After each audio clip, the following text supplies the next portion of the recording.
Okay, I think we can start, and as people join, I will admit them in.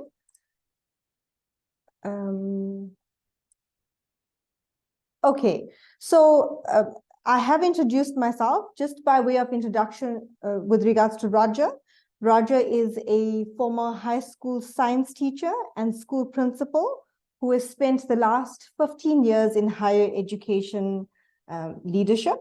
He currently works as the program lead for Newbridge Corporate, developing and presenting content for the leadership and management development programs. Interesting enough, he spent 10 years working as a radio presenter. It explains how he's so eloquently spoken. And 15 years as a professional MC and speaker. Roger he's incredibly insightful in the science of leadership and just challenges people to think differently. Roger knows this, and I always laugh and say every time we have a conversation, I'm literally trying to write as fast as he talks so that I can grab everything that he has to say. So, we're in for quite a treat this morning with him presenting to us. Just a few house rules. If everybody can keep themselves on mute, it does help with the sound and the quality of the video. And if there are any questions, you're welcome to put them onto the chat, and we will try and do as many questions as we can. I think just from a format point, I'm going to set the platform and just speak on a few basic principles before Roger comes on and jumps on and speaks on the actual topics that that we are going to be tackling today. So we definitely will have some time for questions and answers in the towards the end, and we will try and do as many questions as we can. I just want to share my screen with you. If you can just allow me a moment.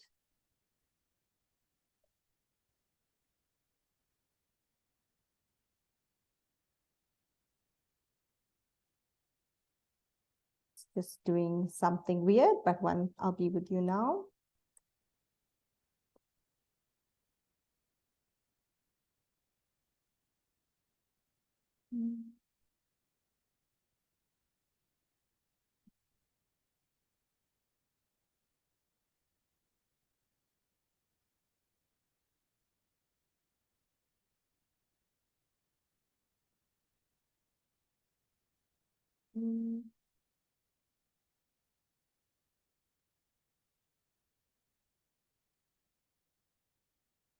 I'm not sure what has happened here, and this happens on Zoom every now and then where it has a moment. So if you just bear with me, I'm trying to, okay, there it is.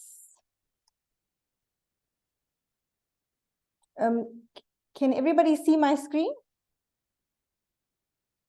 Yeah, all good this side, Rose. Okay, good, okay.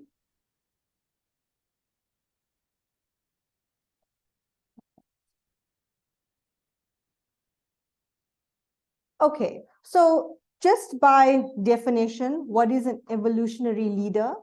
I think, in conversation with Roger, we've identified that an evolutionary leader is somebody that not only shifts, but creates new paradigms in which they operate. And we've also learned over the years that it's not about an individual in your team and how heroic they might be, but it's a collaboration of the hearts, minds, and commitment of the people in your team. So it's not one person that you would depend on for success, but it is your entire team. So I think we should start with making sure we have the right team on board.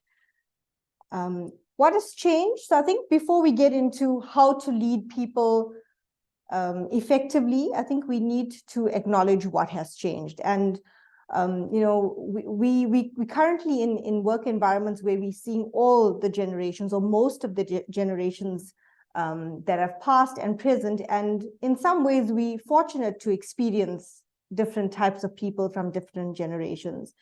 For most of us, our grandparents worked to put food on the table, and I think we all are very well aware of that as we hear the stories. And our parents would have worked for safety and security.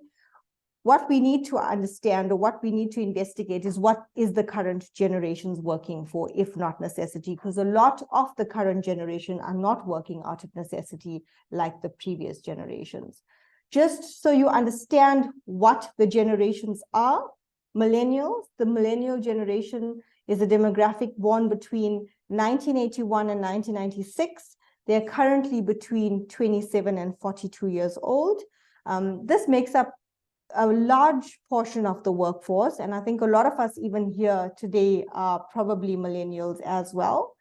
And then you have Gen Z, who's the newest generation, born between 1997 and 2012. They are currently between 11 and 26 years old. This is the younger crowd that have been entering the workforce. I just want to admit a few more people.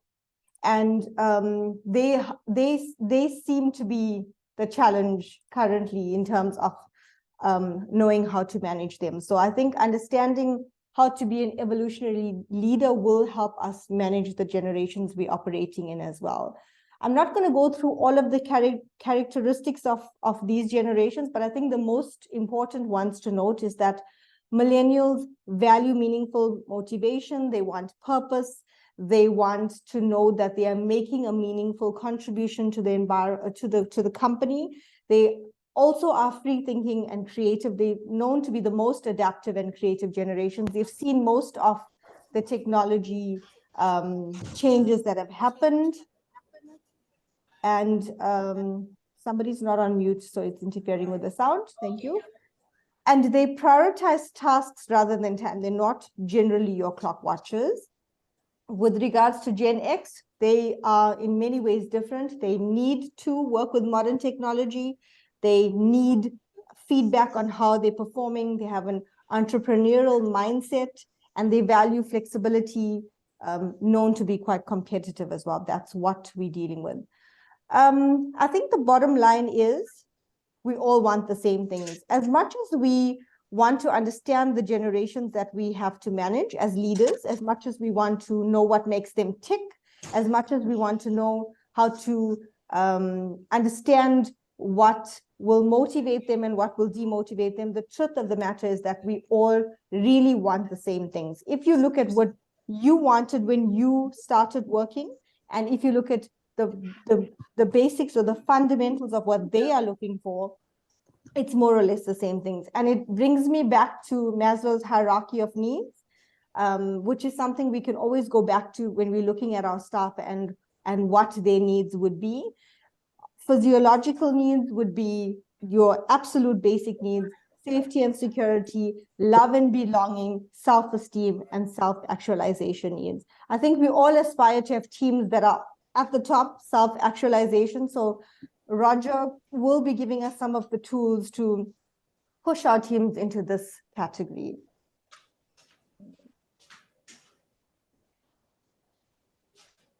Another thing to remember as leaders is that we are playing in a very different space currently. We are expected to manage and lead in very diverse environments. Diverse in the sense of gender, race, sexual orientation, religion, age, disability, culture. The list goes on. We have groups or we have teams of very different people. Now with international opportunities, which we're seeing a lot of our clients are sitting in one country and managing a whole team in a whole different country, which presents totally different dynamics as well. So understanding the dynamics in which we operate in is very important, because diversity has many benefits, for a company. People from diverse backgrounds bring new ideas, bring creative ideas based on their experiences and, cultural upbringings, those types of things. And that can increase customer satisfaction as well. So there's definitely advantages to diversity. Although if you're not managing people correctly, when you have a diverse team, that could be disastrous for you as well. And this is where I ask Roger to tell us what a leader is. I'm going to just stop my share so he can take over, but I think we all have this burning question as to what is a leader, and I'm now going to hand over to Roger to go through that with us. Thank you, Rose. Thanks very much for that oversell of an introduction as well. Nice for a flyer. I think before we get into what is a leader, which is a truly awful question, because I think if we asked everyone on this webinar today to give us their definition of a leader, we would get 50 odd different definitions. But there are three things you should know about me before we start. The first of which is I was born in the year that Neil Armstrong walked on the moon, but I'm actually Generation Z. I'm also a terrible boss. And I think I'm a terrible boss because I'm actually an abysmal employee. I don't like the status quo, and I'm incredibly skeptical of tradition. And the final thing you should know about me is that I have a stirring passion for challenging the very ideas that people hold sacred. And this gets me into far too many arguments, not just with my wife, but with many people. Leadership is a bit like love, they say. It's difficult to define, and it avoids a crisp definition. If you get it right, things can be very good indeed.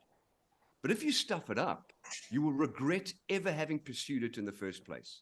It's kind of like trying to find a black cat in a dark room, especially when there is no cat. And for me, I think today one of the problems is a leader has become about titles. A leader is someone who's been given a title by someone with an even bigger title. And their job is to keep the routine going. And this is pretty pointless at best, and it's downright destructive at worst. And part of the problem may have started if we go back to World War II, because just after World War II, there was different imperatives that started to emerge. We had the demands of the atomic, the technological, the computer, and the information revolutions. And all of a sudden, exam results that were littered with A's and B's were a reflection of someone's superior knowledge and skills. And I think we'll agree that today, this is almost the only metric. And the problem with this is it started to supersede character, values, and service as educational outcomes. And at around about the same time, leadership, responsibility, accountability began to drift out of fashion. And the world has paid and continues to pay a hefty price for that. When I look at our workplaces today, in general, and I don't particularly like generalizing, but employees are broken. They are disillusioned. They're disengaged. The climate is changing. Democracies are crumbling. We look around, capitalism is being hijacked by a corrupt class. And our leaders, well, if our leaders aren't corrupt themselves, they are floundering. Our stories, the ones that drove the 80s, the 90s, and the 2000s, they just don't make sense. They don't reflect modern day realities. And this is presenting a major challenge with a new generation that's coming through. You spoke about Generation Z, but just bear in mind that hiding in the background, about to leap into our world, is Generation Alpha. And they are going to be entirely different from anything we've experienced in the workplace. Some years ago, I read a book. It was called Between You and I by the author James Cochrane. And in it, he speaks about language and how language is evolving. And in the book, he tells a story of a group of reporters gathered outside the house of a very important man. And they're all waiting for a very important announcement. And the butler throws open the door and he bellows, "Would the press go round to the tradesman's entrance? And would the gentleman from the Times please come with me?" You see, those were the days when the Times was respected, not just as a newspaper, but as a trusted institution. When the Times spoke, the world took note. It got things right. The Times inspired confidence. And I think in that short story is a great definition of a leader. A leader is someone who inspires confidence by demonstrating integrity and building trust. As a leader today, we need to see ourselves as mentors, as coaches. And just like a coach, a leader's job is to support and improve their teams. It's about creating an environment where the world makes sense so that our teams can thrive and perform at their best. One of the things I used to speak about when I was teaching was to look at our classrooms as being spaces of islands of sanity. You know, our kids and our employees in general are drowning in a world that doesn't make sense. And we need to create environments where just for that moment in time, the world does make sense to them and they can thrive and they can perform at their best. And the bottom line is, if you are not interested in or do not care about people, and I mean actual people, individuals, if you cannot truly listen to their stories and demonstrate empathy, then don't go into leadership. I read something a while back which is worth reflecting on. It says, every leader inherits a world that they never made. And as they do so, they automatically become a trustee of that world for those who come after. When you're in a leadership role, your influence not only affects the trajectories of people's careers, it can actually affect their lives. And this is something we forget as leaders. And Simon Sinek alludes to this when he talks about his infinite mindset, or the infinite game rather. When leaders are put in a role, their vision is very short term. It's all about their tenure in that position, which may be 1, 3, 5 years at best. We seldom look at our influence on that organization in the long term. What are we going to leave behind for people in 10, 15, 20 years' time? And to achieve this, leaders must build and continually enhance a very specific skill set. Leadership is like teaching. It's an incredibly easy place to hide in, but it's a very difficult job to do properly. And I mean, all of this may sound unattainably idealistic. And trust me, I've been accused over the years many times of chasing utopia. People have said I can be a little bit forceful, maybe bombastic, strident, I think is the word they've used. And I'd like to answer that by telling a story. Biologist and author Richard Dawkins tells a lovely story which shows that I'm not the worst at this. Many years ago, when the former editor of New Scientist magazine retired, and he had taken New Scientist magazine to great heights, and he was sitting with a reporter one day, and the reporter asked, what was his philosophy at New Scientist magazine? And he replied, our philosophy at New Scientist magazine is simple. Science is interesting. And if you don't agree, you can F off. I believe great leadership is an idealistic pursuit. And if you don't agree, good morning, everybody, and welcome to today's topic. So, you know, Rose, in a long way to answer your question, that is what leadership is about. You know, and I think the bottom line is summed up by that Time story. Leadership is about inspiring confidence in our team and doing it in a way that demonstrates integrity and building trust. Absolutely, I totally agree. And that was very insightful. You know, I think managing people is so much more about empathy than we realize, because if you just had to stop and think about what are your current employees going through in their lives, as much as we can feel like it's not really our problem, but realistically they spend most of their day in the office with you or at work. So if we sit back and say, you know what, we actually don't care what they're going through in their personal lives and they're here to work, they must get the job done, then we're not inspiring or creating anything. We're not changing how we were led, as you always say. We're not allowing people or enabling people to work at their best. You know, Cindy and I were talking the other day, and we were just saying that for so many people, work is an escape. If you stop and you think about that, you realize how scary or sad that is, that people actually want to escape from their lives to come to work.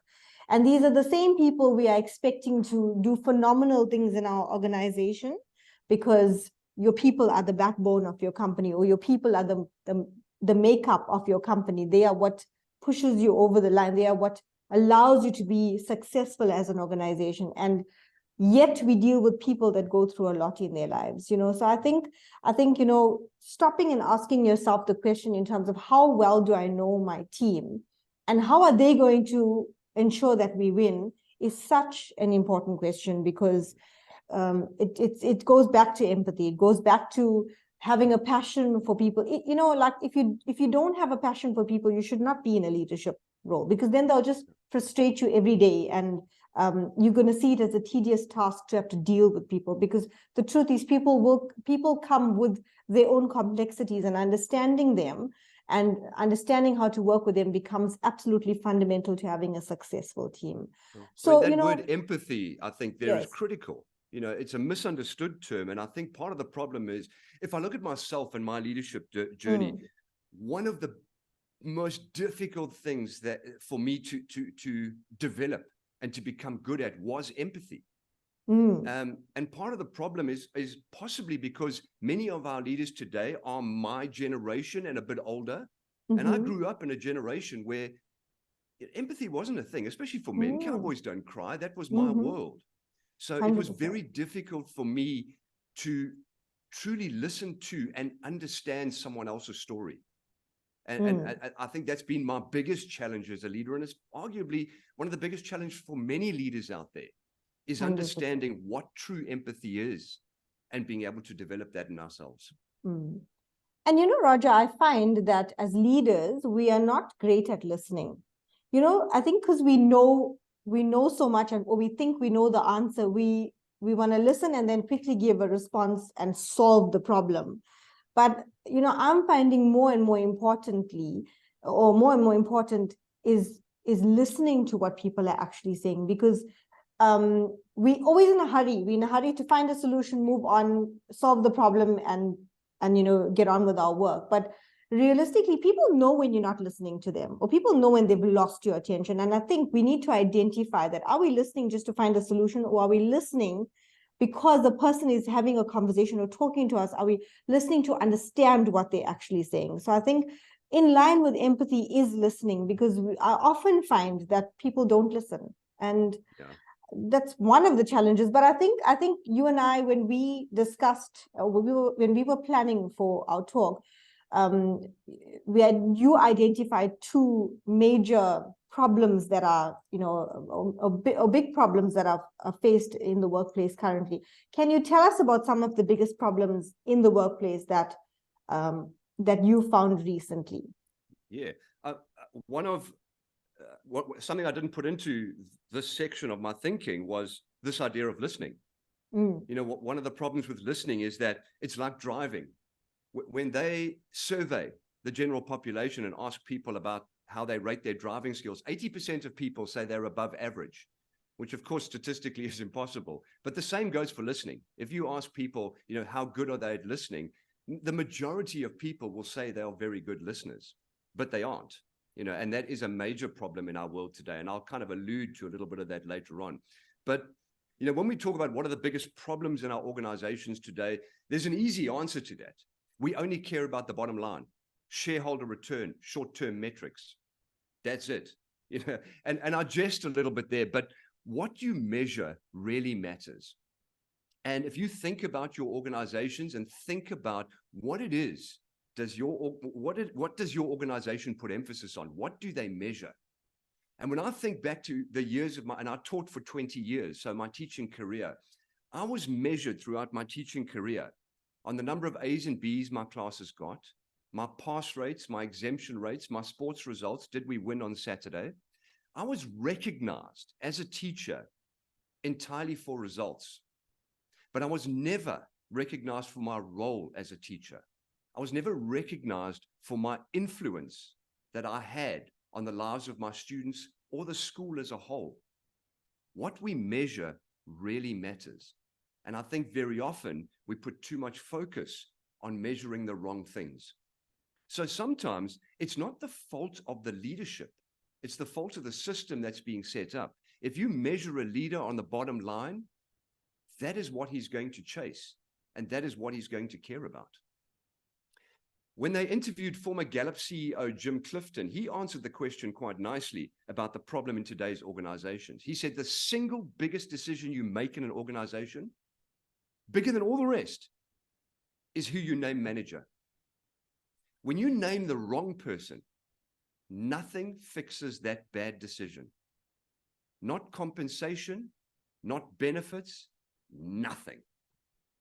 And the thing is, industries keep getting this decision wrong over and over again.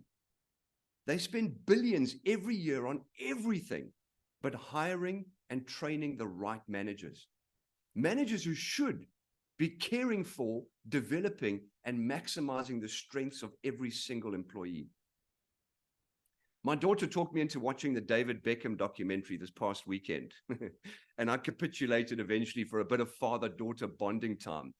But while I was watching it, it highlighted an important issue for me.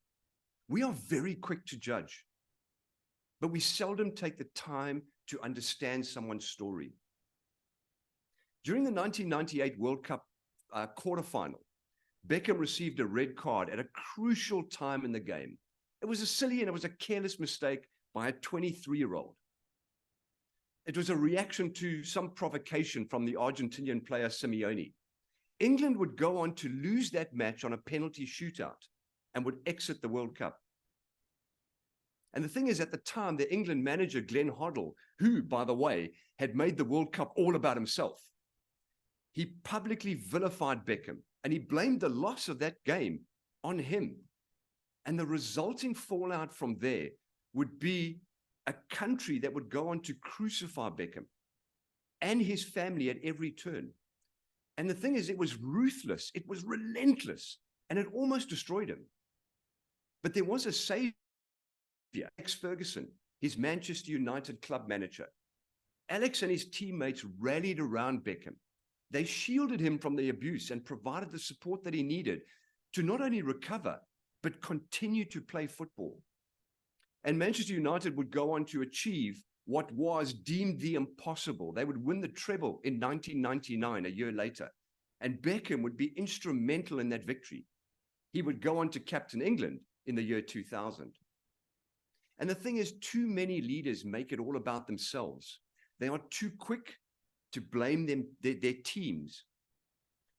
And the thing is, when we make mistakes in our organizations, we're treated like criminals. It always flabbergasted. We're not fighting a war. This is not life or death. Yet when we make a mistake, we are hauled in and treated like criminals. And I think this is creating one of the biggest problems in our organizations today. It's a growing culture of rudeness and disrespect. And I've seen it seeping through organizations over and over again. And it starts at the top. It starts with how our leaders speak to us. Our leaders are unable to face difficult conversations. I mean, difficult conversations are inherently difficult. And in a world where our conversations are on a state of crisis, we've got offended people running around fully convinced of their views. We scream at each other from a distance. All of this is having devastating consequences. There's a reason we've got quiet quitting, quiet firing, and then the new modern trend, quiet hiring and quiet promoting. We just don't engage with each other anymore. We've lost the art of conversation.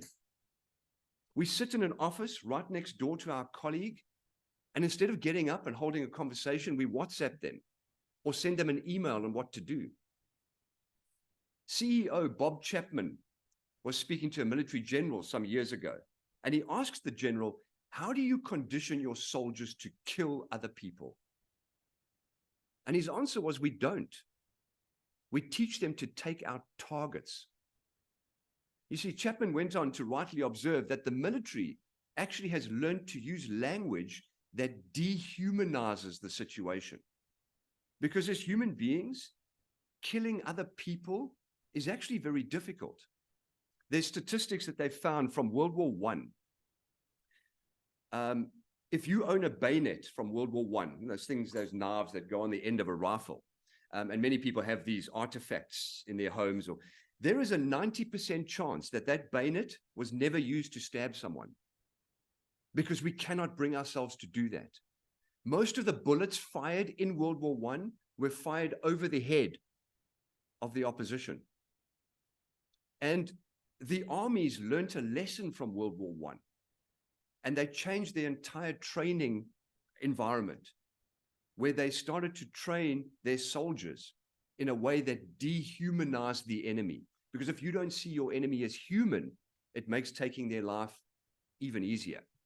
And this is the thing. We do the same thing in business. We refer to our people as a head count, human capital, human resources. Those terms, I think, unintentionally dehumanize our teams. And as a result, we've lost our humanity in the workplace. And when that happens, this rudeness and disrespect, it's kind of like a virus.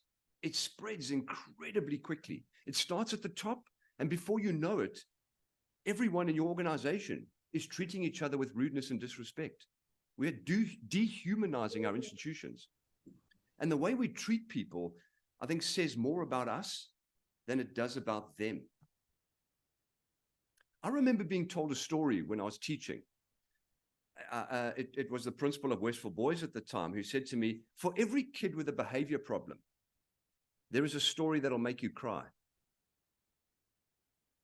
Think about that for a moment.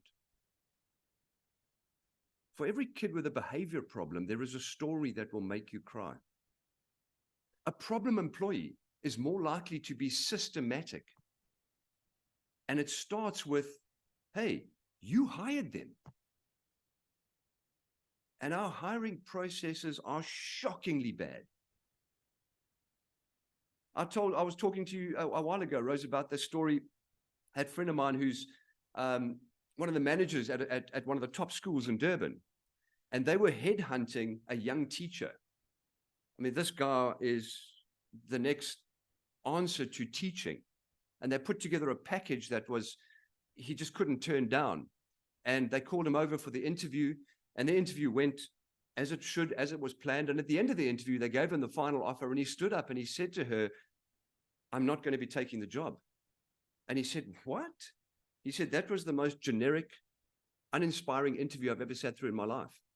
And if that's how you interview, it doesn't say much about what your school's going to be like. You know, and that's a typical Generation Z response. And she phoned me to speak about this. And she said, but this is how we interview. I asked all the right questions. Yes, you asked all the right questions for the 1990s. We're dealing with a different generation. We're dealing with a generation that's looking for more. If any of you have seen My Fair Lady, you have to be my age or older. But in the movie My Fair Lady, Eliza Doolittle actually sums it up perfectly when she's speaking to Colonel Pickering. And she says to him, the difference between a lady and a flower girl is not how she behaves, but how she's treated. You see, I shall always be a flower girl to Professor Higgins because he always treats me as a flower girl and always will. But I know I can be a lady to you because you always treat me as a lady and always will. And the drumbeat message here is clear. The way you treat people is going to in turn become a self-fulfilling prophecy. The way we treat our teams will determine the value they bring to our organizations. In 1969, I spoke about the year that we first walked on the moon. But during that moment, there's a great story from the NASA flight director, Gene Kranz. And while they're approaching the moon, there's a lot going on in that moment. And Gene Kranz turns to the flight center at NASA, and it's a room full of 50 to 100 people, I don't know, all sitting behind computers, all got a role to play. And he says to them, we're about to do something that nobody's ever done. And we're going to do it. But I want to tell you something. I will stand behind any decision you make, no matter how it turns out. When we walk out of this room, we walk out as a team, not as individuals. Okay? Lock the doors. And they then locked themselves into mission control until Neil Armstrong took that first step on the moon. And the point here is, as a leader, you are part of the team. Sure, you may be the captain, but first and foremost, You are a player.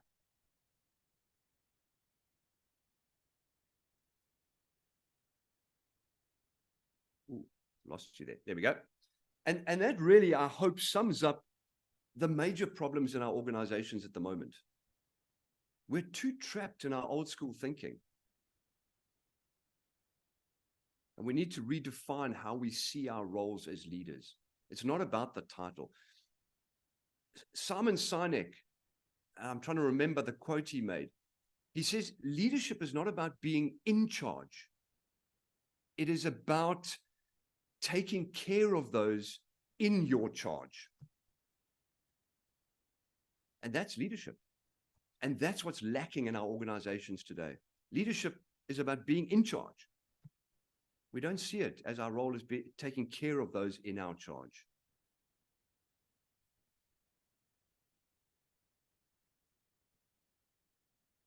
Thank you, Roger. That was amazing. And I think, if anything, we should be challenged to think the way you're teaching us to think. And I think if we as leaders want to have change in the organization, we have to be the change. It has to start with us, because, I've realized as a leader, and it's a funny story, but I have this very big ego about how good I am as a recruiter. So if somebody says, oh, we placed one of your candidates, I'll say, of course you did. It's my candidate. Or somebody says, well done, you've done such a good job at this role, and I'll be, of course, I'm a really good recruiter. Honestly, I'm really good. Like, there's no one better than me.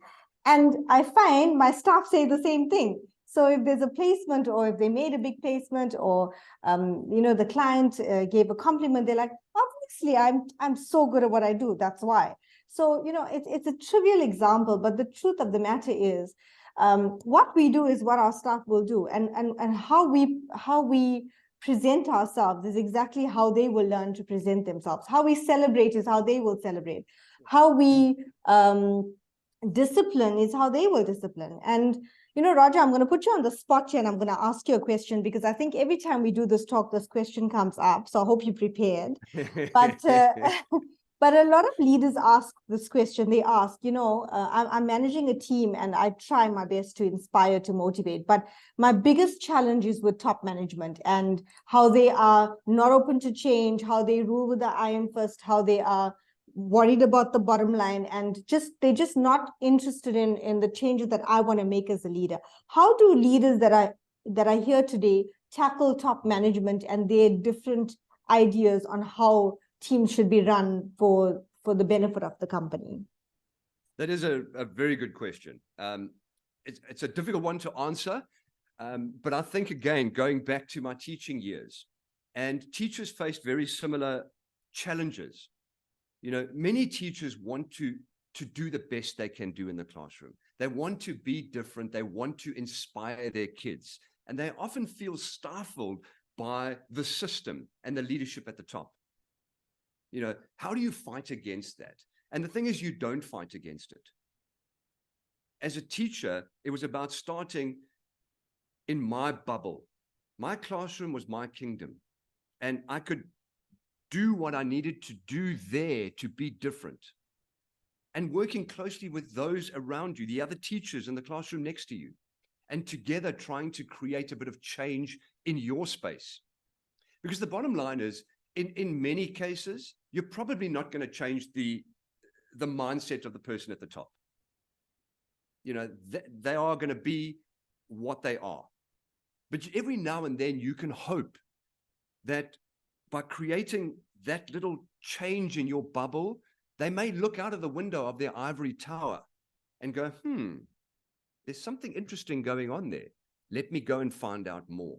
And I think as leaders in our organizations and managers in our organizations, we can do the same thing. We can create that change with our teams that work closely with us. And we can bring in and work with those managers who are close to us in our circle. And hopefully that begins to spread. But ultimately, there will come a time when the ivory tower window will open and the leader will look out and go, Rose is doing something interesting down there. Let me go and talk to her and find out what it is. That's the best we can hope for. It's chasing that utopia. Don't give up. There's that quote that says, I'm trying to remember how it goes now. Utopia, every time you walk towards it, you take 10 steps towards it, it takes 3 steps away from you.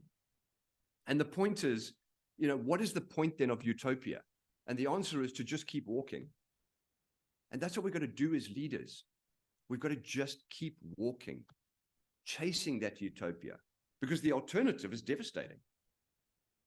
100%. This leads into something else that I was thinking about in preparation for our talk. As a leader or as a manager of a department, the person that sits in the ivory tower is not the person that has the stress when somebody leaves your team. It's not the same person that has to replace people that leave your team, that has to deal with that skill shortage in the time that it takes to replace somebody that's resigned or has decided to leave. So, I think as leaders, we need to ask ourselves the question, because in every company, or every company rather, has competitors. And you achieve something when your competitive advantage is the culture that you've created. Because a lot of companies have this situation where people leave for bigger companies, or they leave for more money, or they leave for growth opportunities. And sometimes it's hard to say, or it's hard to convince people to stay, or for your staff to want to stay when you don't have the big benefits that corporates have. And as a small company at ProTalent, we often have that. But I really like to believe, we don't have a high staff turnover, people don't leave in a hurry, but I really like to believe that the culture we've created is the reason people will stay in a smaller company and not leave for the benefits of the bigger companies. Because, on a daily basis, we're interviewing candidates. And if I can tell you, what are the main reasons people are wanting to leave? So much of the time, Roger, it is because of the leader that leads them. It is because of their manager. It's because of their director. It's because they feel unsupported. It's because they'll say it's a toxic environment, but when you dig deep, you find out it's because their manager does not treat them well, or their leader does not treat them well, does not treat them respectfully, shouts at them in front of people, does not consider them for growth opportunities within the company, does not take the time to offer them creativity or diversity in their jobs. Just you employed as a creditors clerk, please come to work every day, do your job, and go home. Have we stopped to think about what are the strengths and the weaknesses of that person? And what type of culture, are we creating? Roger, I run the team, I manage the team at ProTalent, but because of my first love being recruitment, I still have a portfolio of clients that I work with, because it brings me joy to find people for their companies when they have a need. And the truth of the matter is, trying to do both means that one suffers when you put focus on the other. If you put focus on your clients, then your team obviously have to bear the cost of that. If you put focus on your team, then your clients, you're not servicing them fast enough. So there's a constant toss up. But the one thing that I can tell you that allows me to do these two jobs concurrently is the fact that I've got a team that I would take to war with me. And the reason is, I'm expected to manage the social media at, of ProTalent. But if you ask me how to do anything in that regard, I would probably run away, because I'm not the most tech savvy person. I'm supposed to manage the IT. Don't ask me one question about IT. I'm supposed to decorate the office when it's someone's birthday, so we celebrate them. I've never done it once. What I do is I identify people and their strengths, and then I allocate the responsibility to them. It gives them some variety in their jobs, because otherwise you're just a recruiter, and they can do it in half the time, or a fraction of the time that I can do it in, and they actually find a lot of joy in doing it. One of our employees that is our office party decorator will come in on a Sunday if the person's birthday is on a Monday, just to make sure their desk is decorated, the balloons are up, the gift is on the table, all of that. That's not me. I'm not that person. But sometimes I find as leaders, we want to take all the responsibility on. And yes, you hold the responsibility for everything, but it does not necessarily mean you have to physically do everything. An effective leader identifies the strengths in the team and what people are good at, and they allow people to take responsibility, and obviously giving you feedback, but your staff feel more fulfilled when they're working to their strengths, or when you're allowing them to do things that create variety and give them some fulfillment in their jobs as well. I don't know what your thoughts are on that.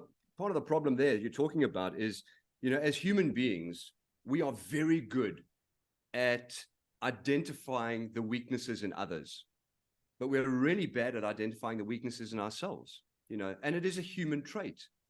There's something in psychology called the fundamental attribution error. And when you become aware of this, it can make a huge difference in the way you see your teams. And what the fundamental attribution error says is this: when someone behaves badly, it's because of their personality, because of their character flaw. When I behave badly, it's because of the circumstances in which I'm faced. And leaders do this. When an employee has an issue, when there's a problem employee, it's not because of circumstance, it's because they're bad people, they're incompetent, they're useless. But when the same happens to us as leaders, it's not because of us, it's because of the situation we're in, because I'm surrounded by incompetence.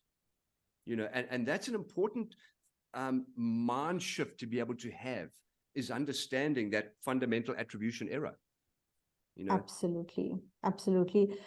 I think we have to learn as leaders that, and it's such a hard concept, Roger, because you've touched on this, that, if we give more than we expect, it will surprise you what your employees will do for you. I think, and that was something that I had to learn in this job, because I've come from corporates.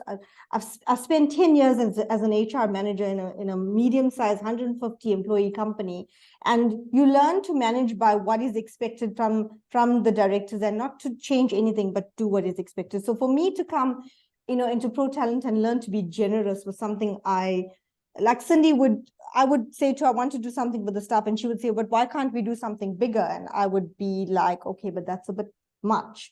But the truth is, I've learned after a few years of managing people that if you are generous, they will be twice as much generous. Like sometimes if I'm working on a Sunday and I send an email, I don't expect people to be responding, but I promise you, most people respond. And sometimes I'll have to say to them, hi, it's a Sunday, and I'm not expecting your response right now. But that's how committed people are, because I think that when you give more than you expect, people will give more than you actually expect. It's also an indication of how much garbage there is on TV. That's why they're responding to your message. Absolutely.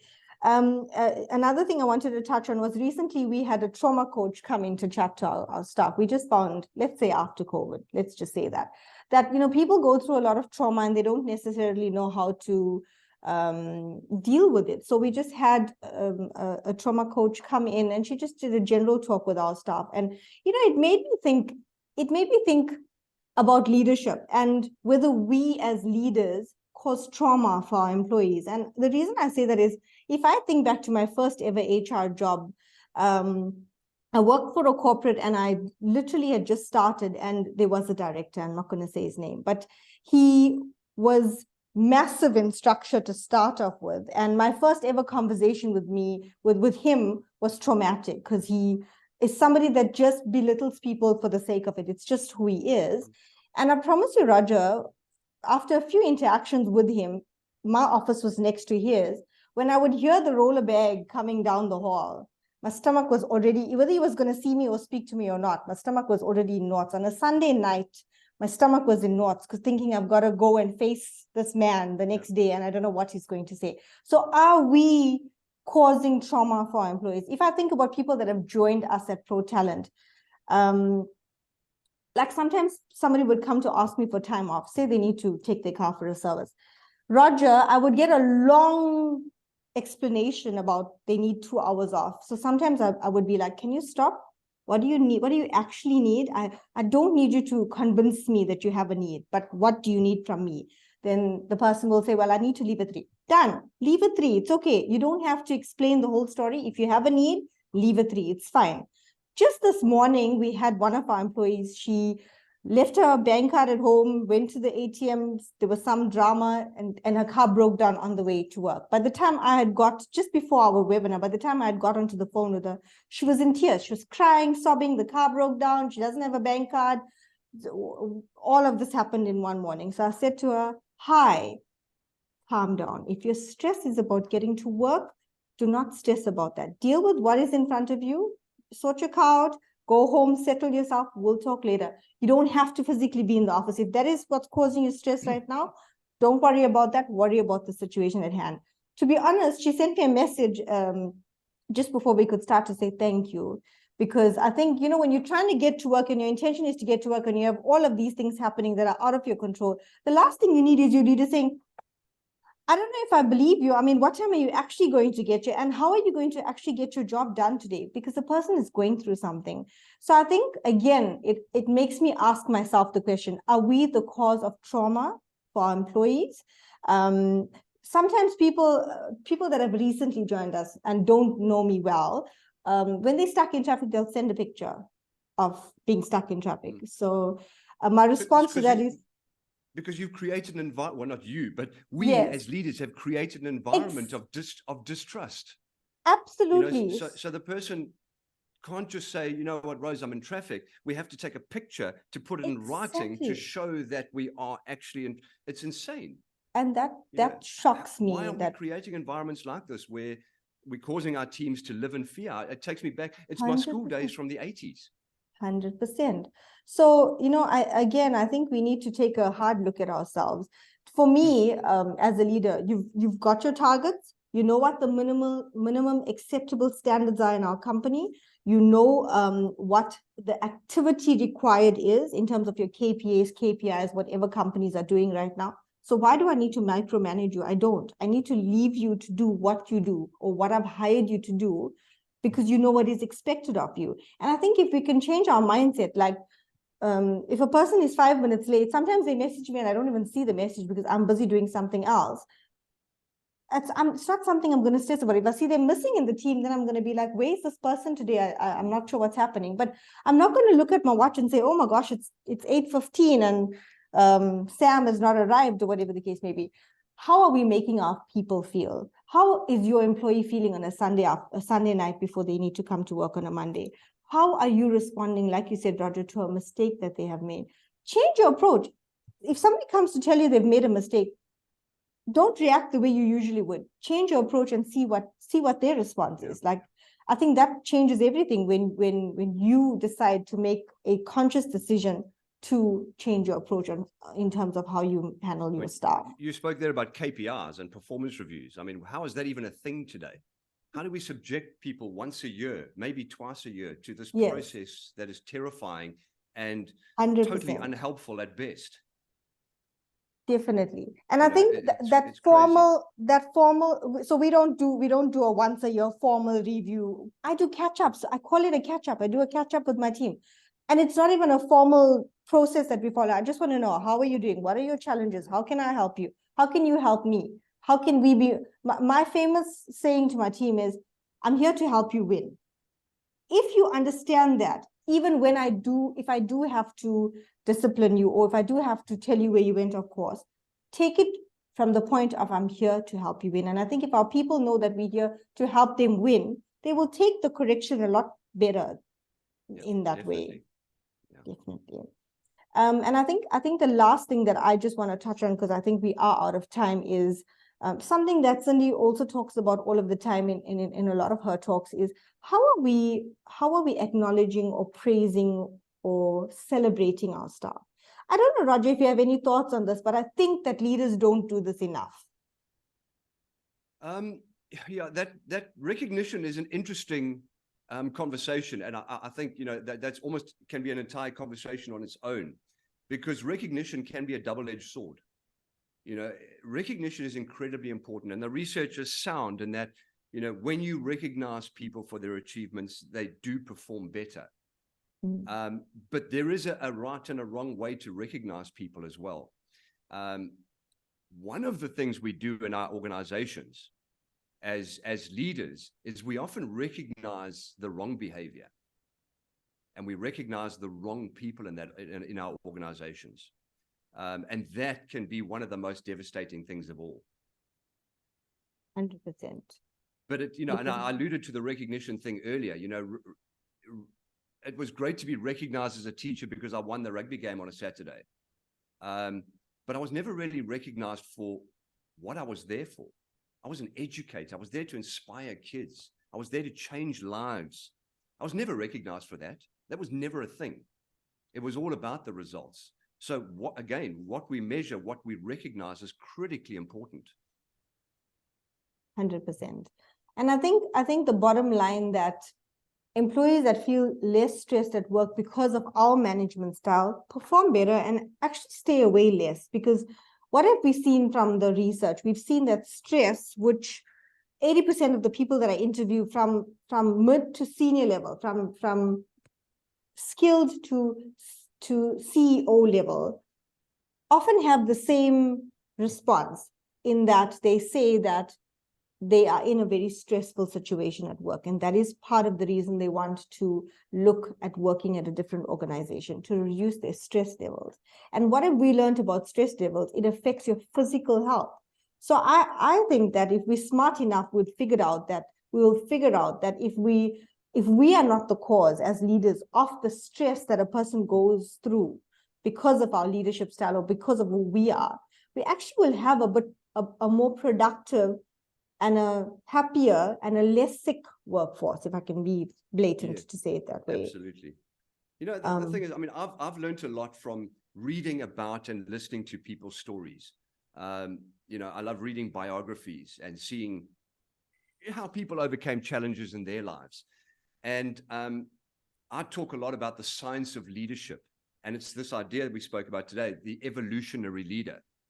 And the science of leadership is really, it's an opportunity for me to share my story with people and to talk about how teaching science made me a better leader. And we fail to do that very often as leaders, is to look at our journeys and our stories and learn from that.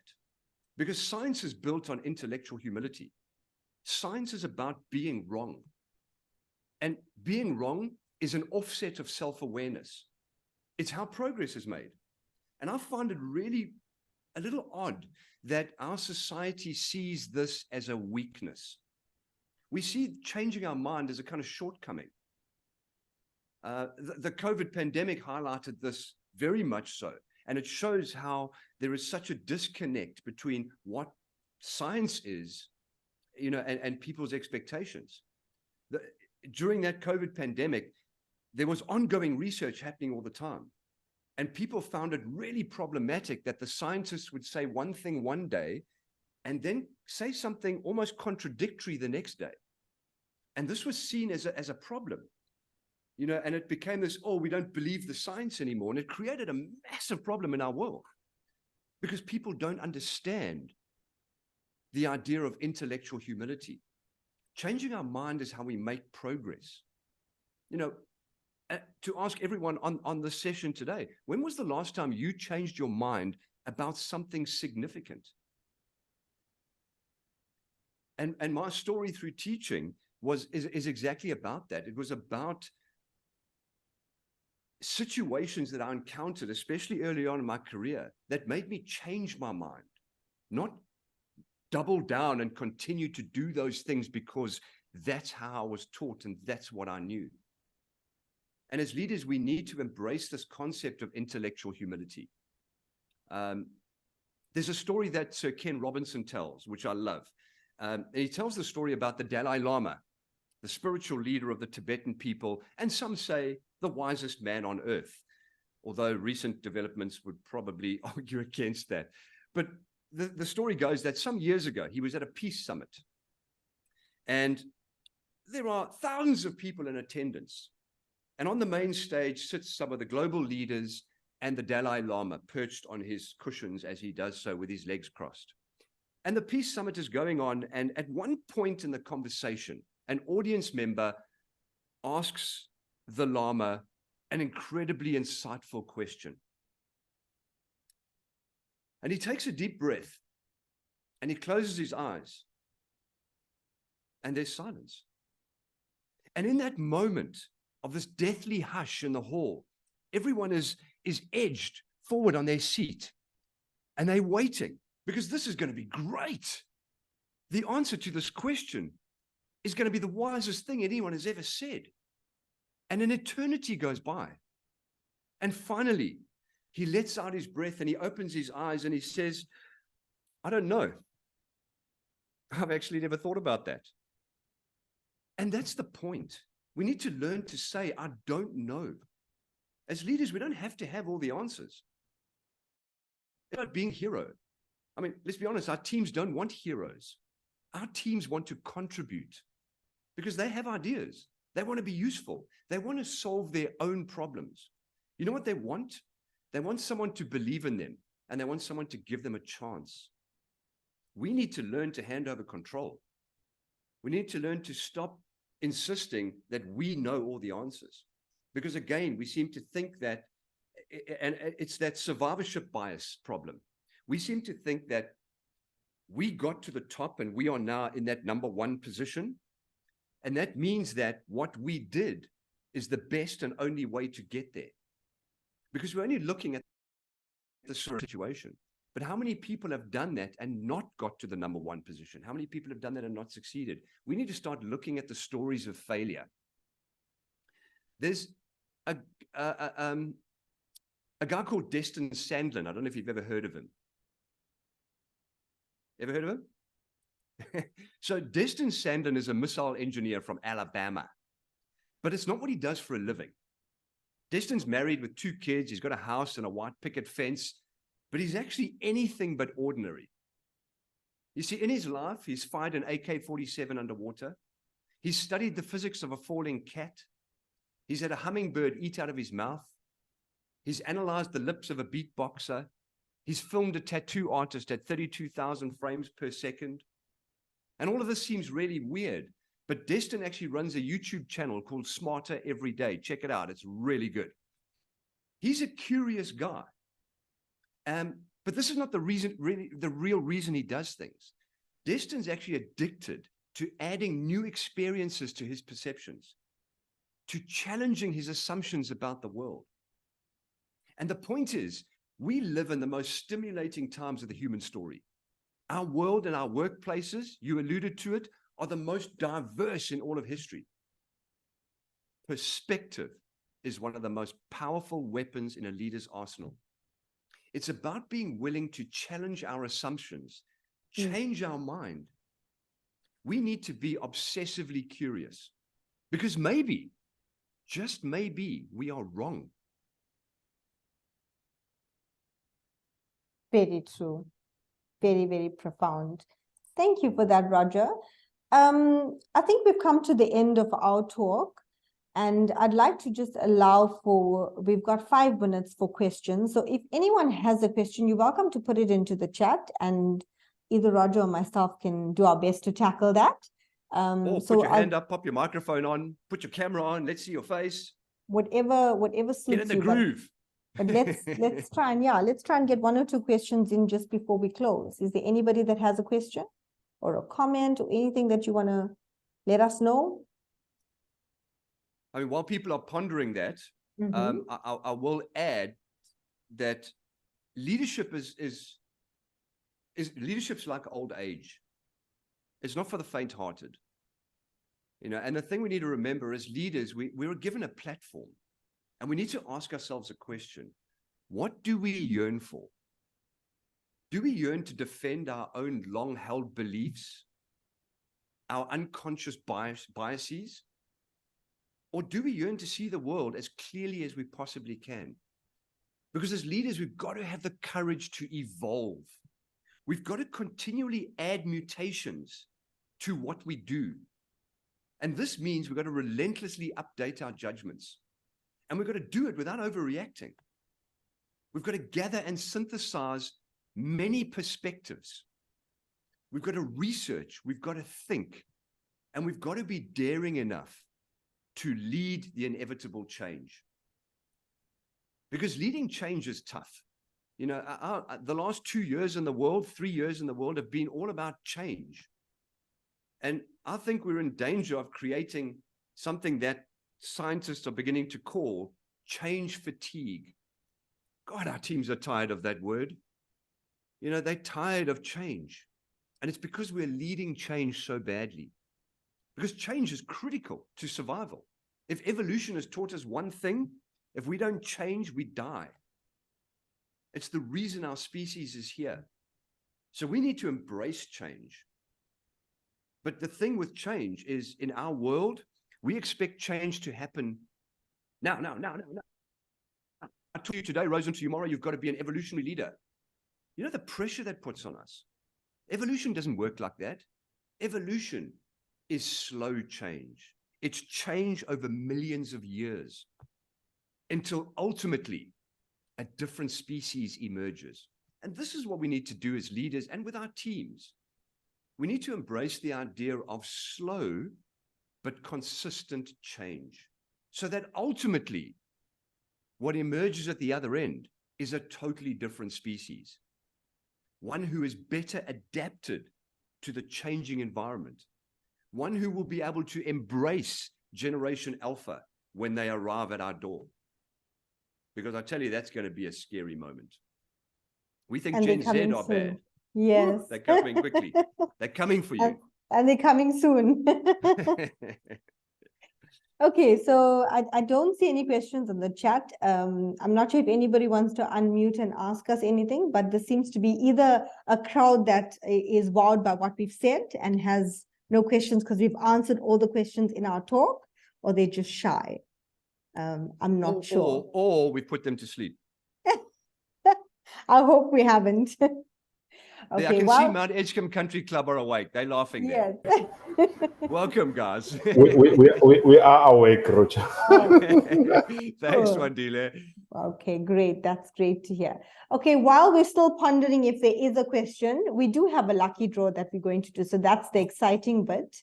I have a randomizer on my phone, which I'm going to quickly just get to. And the prize is, so we've got, my director has written a book, and the book is called How to Be Unstoppable. It's been a bestseller, and it's still very sought after with all our clients and people that come, to our office as well. And it's also very well known. So this is the book that we're giving away with our Pro Talent water bottle and some fudge and a few more goodies in a goodie bag.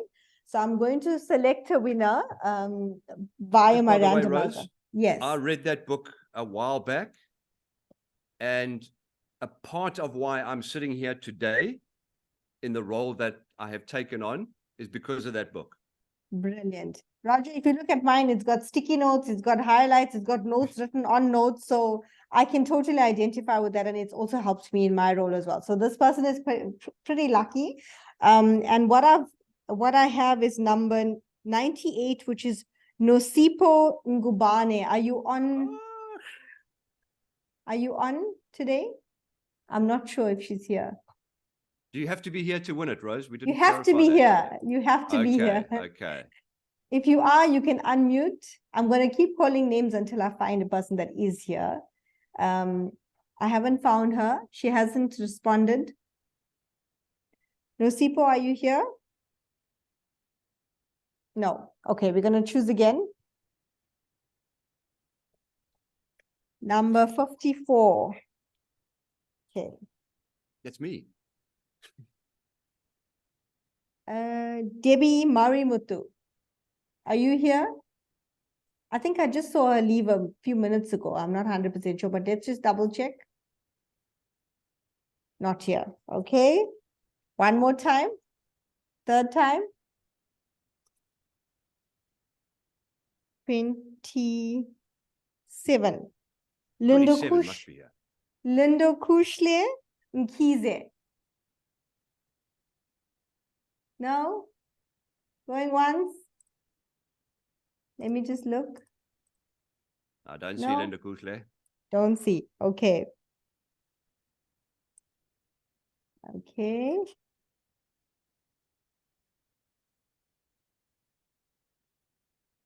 Trying again.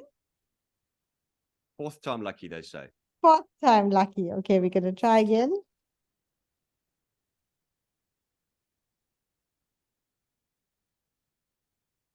Okay.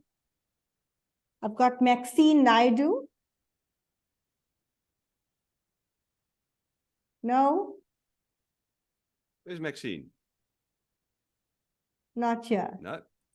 Last time. Otherwise, I'll just take a second copy for myself. I've got Simone. I don't know how to pronounce your surname. Gagian. There she is. Well done, Howdy. Simone. Oh, there you go. It was Thank meant for you, you. Simone. Thank you so much. Thank you, Simone. Simone, we're going to get it couriered or delivered to you. Our administrator will be in touch for your details. Thank you so much. Thank you so much. You're welcome.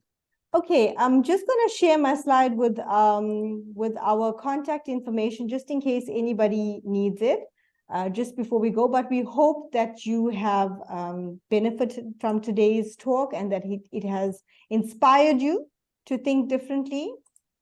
Just trying to get my share. So basically, the screen is going to have Roger's details as well as mine. Oh my gosh, it's not allowing me to do it, but I'm going to try one more time.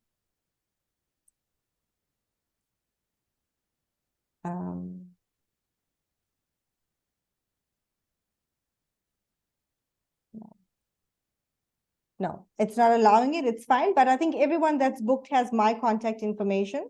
So you are welcome to contact me if you want to get in touch with Roger or myself for any reason.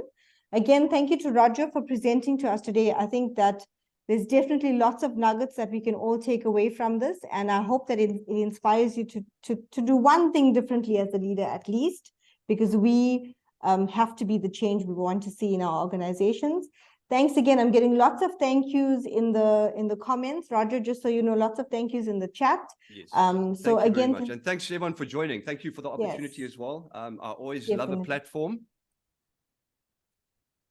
to share my story. Yes, definitely. But thank you so much, Rose. I really appreciate it. I really enjoyed it as well. And thanks to all of you. Thank you. Have a great day further, everyone. And if anyone needs the recording, please get in touch with me. Thank you. Thanks, Roger. Have a good day. Thanks, guys. Bye. Okay.